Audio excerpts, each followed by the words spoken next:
নমস্কার, নিবেদন করছি কবি ডাক্তার শান্তনু বন্দ্যোপাধ্যায়ের লেখা পুজো। একটা ছেলে বনের ধারে থাকে, সামনে তাদের মস্ত বড় নদী।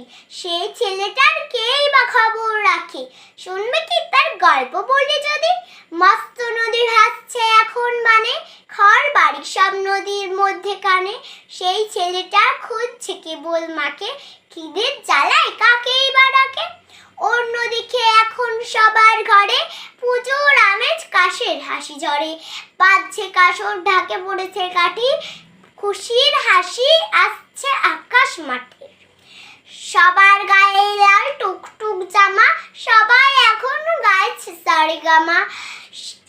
সেই ছেলেটা পেটটা কিন্তু খালি, জামা পড়েছে বুকের কাছে তালে। আনতে যদি পারো টেনে এনে তোমার